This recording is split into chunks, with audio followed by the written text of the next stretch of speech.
Good evening. Life consists not in holding good cards, but in playing those you hold well. Welcome to VMC News Live in English, brought to you by Al Hilal Hospital and Medical Centers. I am Vinod Narayanan, joining you with the daily news updates. Today's headlines. His Majesty the King highlighted the role of Bahrain Defence Force. Bahrain's human rights strides highlighted. Applications opened for educational scholarships for students in Bahrain. Draupadi Murmu elected as the 15th President of India. UAE Ministry announced new gold imports policy.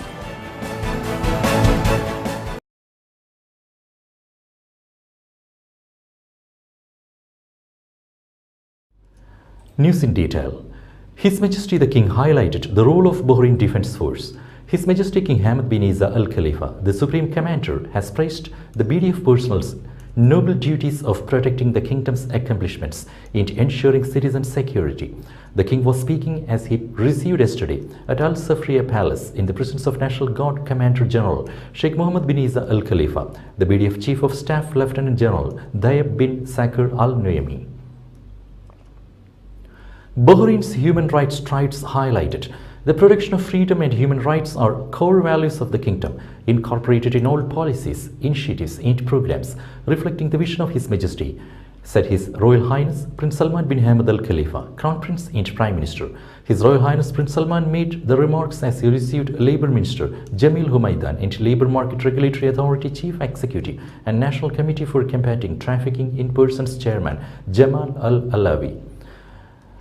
Applications open for educational scholarships for students in Bahrain. The Isa bin Salman Educational Charitable Trust has announced that applications for its educational scholarships will be opened for the 2022-2023 academic year until 27th July 2022.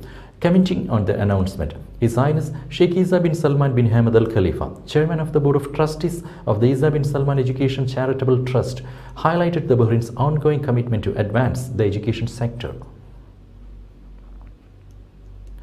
Bahrain and UK economic cooperation discussed. Minister of Industry and Commerce Zayed bin Rashid Al Zayani affirmed deep historical relations between the Kingdom of Bahrain and the UK and their steady development at all levels.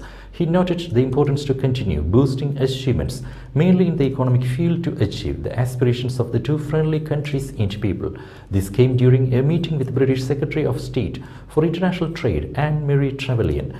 The Minister of Industry and Commerce held the meeting on the sidelines of his official visit to the UK. The National Institution for Human Rights highlighted Bahrain's Tier Status 1. The National Institution for Human Rights highlighted Bahrain's efforts in maintaining a Tier 1 status in the US Department of State Trafficking in Persons report for the 5th consecutive year. NIHR praised the kingdom's keenness to combat this crime through the continuous development of legislative, procedural and administrative tackles to achieve justice, support victims and help them overcome his psychological and social repercussions. Bahrain participated in Arab League's Economic and Social Council meeting. Ambassador of the Kingdom of Bahrain to the Arab Republic of Egypt and permanent representative to the Arab League, Hisham bin Mohammed Al Jawdar, headed Bahrain's delegation to the extraordinary meeting of the Economic and Social Council at the ministerial level. Discussions focused on the ongoing preparations for the next Arab Summit in its 31st regular session. It was also agreed to include a number of economic and social issues among the priorities of joint Arab development work on the summit's agenda. Airport Police and Civil Defense held drill. The Bahrain International Airport Police Directorate of the General Directorate of Port Security was held in cooperation with the General Directorate of Civil Defense, an exercise of a scenario of a plane crash. The drill was organized with the participation of the Interior Ministry, Bahrain Defence Force, Bahrain International Airport Company and Civil Aviation Affairs. The exercise was part of a series of training in which the scenario was of a plane that drifted while landing and crashed into another, causing fuel leakage and fire in 3 locations. Officers Affairs Directorate held training course under the patronage of the Assistant Chief of Public Security for Operations and Training Affairs, Brigadier Muhammad Al Hamar. A strategic leader training course concluded. Organized by the Officers Affairs Directorate of the Human Resources in cooperation with the University of Bahrain, the course was held at the Public Security Officers Club for several directors. The course aimed to enhance the skills of the workforce into performance. It included topics related to strategic management and analysis tools. Today's COVID updates. COVID updates brought to you by Al Hilal Hospital and Medical Centers.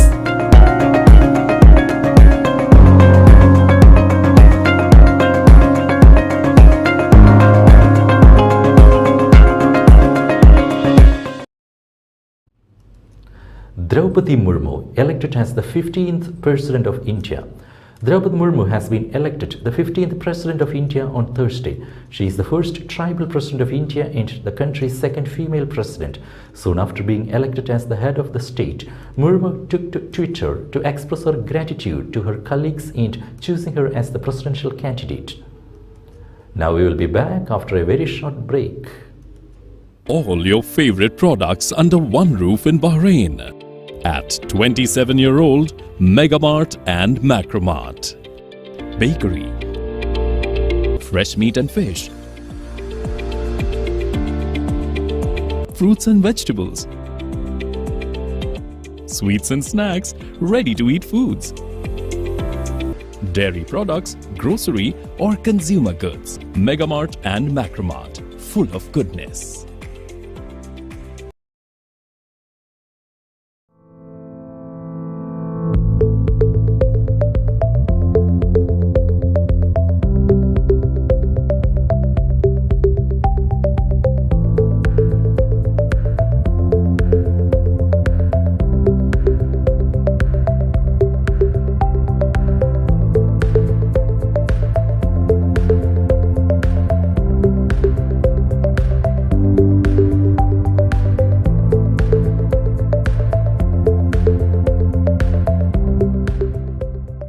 The 16th branch of Megamart and Macromart supermarkets in Bahrain has opened in Sahala. The best offers are available to the customers at affordable rates. Everyone is welcome.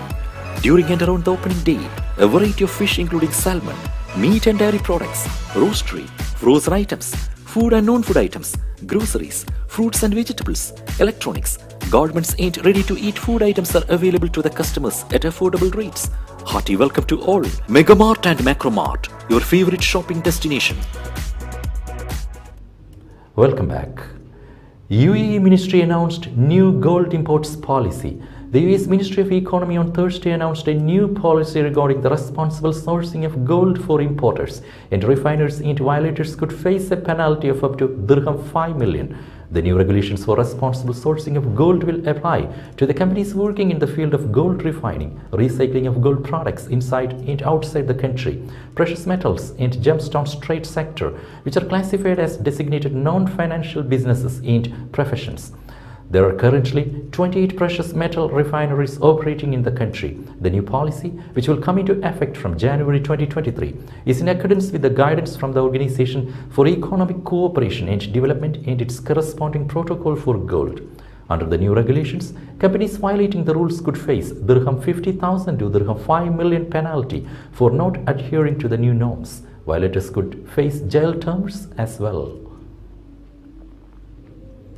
Surge in online scams and hacks expected ahead of FIFA Cup. A surge in online scams is expected ahead of the FIFA World Cup, a Dubai-based cybersecurity expert warns, cautioning people to watch out for fake, fraudulent websites and emails that might appear official. Imad Fahmi, Systems Engineering Manager, Middle East at cybersecurity firm NetScout, said that cyber criminals often use mega events like the FIFA World Cup, which is set to kick off on November 21st in Qatar, as a pretext to entice and entrap unwary fans of users.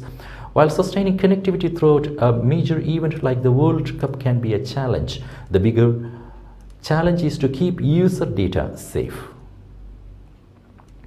Italian parliament dissolved, paving way for early elections. Italian Premier Mario Draghi resigned Thursday after his ruling coalition fell apart and the country's president dissolved parliament, which paves the way for new elections, although no date was set.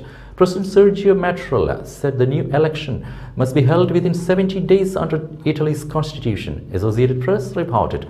He said he took the step because the lack of support for Draghi also indicated there was no possibility of forming another government that could carry a majority of lawmakers.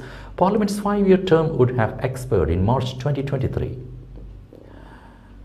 US President Joe Biden tested positive for COVID-19. US President Joe Biden tested positive for COVID-19 on Thursday and is experiencing very mild symptoms, underscoring the persistence of the highly contagious virus as new variants challenge the nation's efforts to resume normalcy after 2.5 years of pandemic disruptions. White House Press Secretary Karine Jean-Pierre said Biden has begun taking Paxlovid, an antiviral drug designed to reduce the severity of the disease, Associated Press reported. With that, we come to the end of today's news. Stay tuned for daily news updates in BMC News Live English at 7:30 p.m. every day. I am Vinod Narayan signing off from BMC News Live. Good night.